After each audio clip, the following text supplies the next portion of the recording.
Olá, povo de Deus, a paz do Senhor Jesus, amém? Louvado e exaltado seja o nome do Senhor nosso Deus. Eu venho neste momento trazer uma palavra poderosa da parte de Deus que vai de encontro ao seu coração, e eu creio que você vai ser grandiosamente alcançado por essa palavra. A palavra do Senhor me veio bem cedo, que fala acerca da pessoa do Espírito Santo, a terceira pessoa da Trindade. E aí eu vim pensando acerca da obra do Espírito Santo no início de todas as coisas.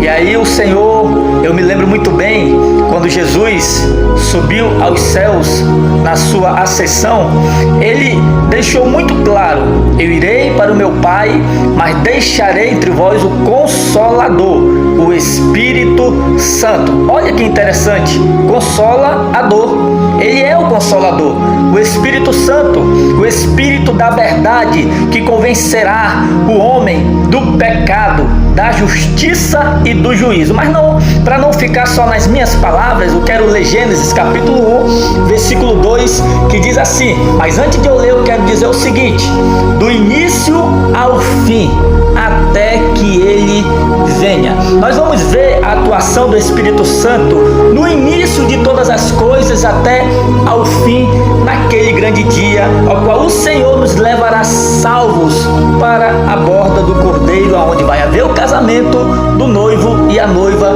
porque o Espírito e a noiva dizem: vem. Quero ler com você, que diz assim, a palavra de Deus poderosa, que diz assim: e a terra era sem forma e vazia, e havia trevas sobre a face do abismo, e o Espírito de Deus se movia sobre a face das águas. Ó, que palavra poderosa! Nós vamos ver a atuação do Espírito Santo no início de todas as coisas. Nós vamos ver o Espírito Santo tendo o seu papel também fundamental na criação do universo, na criação do homem, das plantas, de tudo que existe nesse planeta chamado Terra.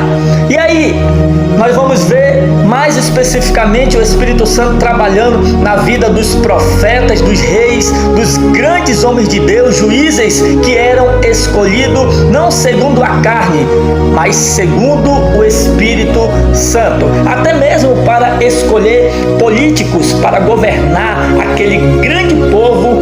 O Espírito Santo se manifestava de uma forma fundamental. Você vai ver, eu anotei até aqui a referência em Números capítulo 11, versículo 25, você vai ver que o Espírito Santo que estava na vida de Moisés, ele foi também o instrutor para dar direção, para escolher 70 homens com capacidade, sabedoria de Deus, para governar aquele povo que não era pouco, era um povo muitíssimo grande.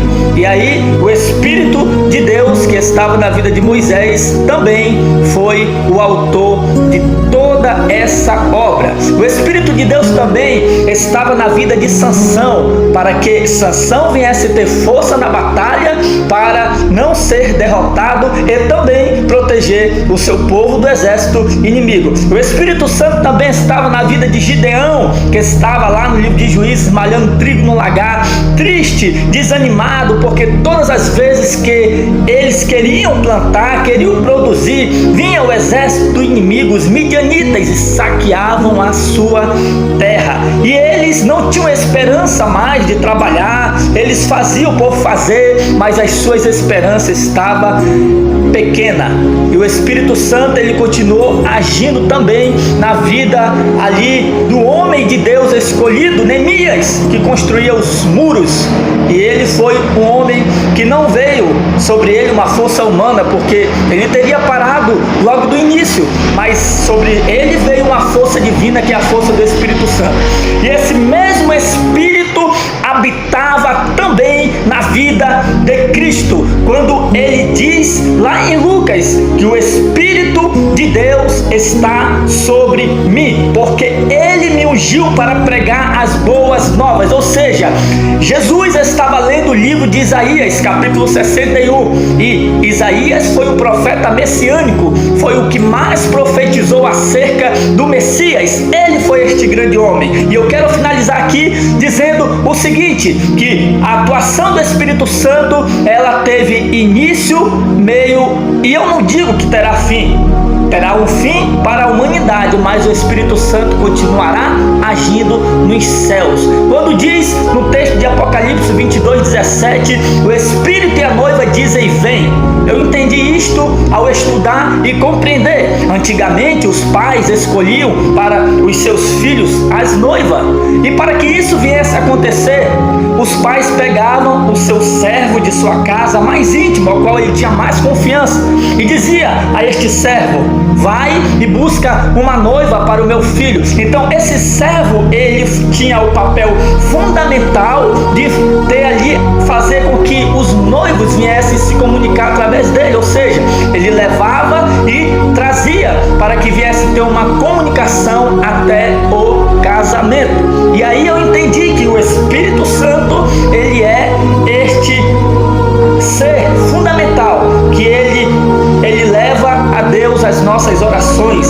Ele tem um papel fundamental até naquele grande dia ao qual acontecerá as bodas do Cordeiro, que o Espírito e a noiva dizem: vem, quando irá acontecer o casamento da igreja, que é a noiva e de Cristo, que está para voltar para buscar a sua igreja.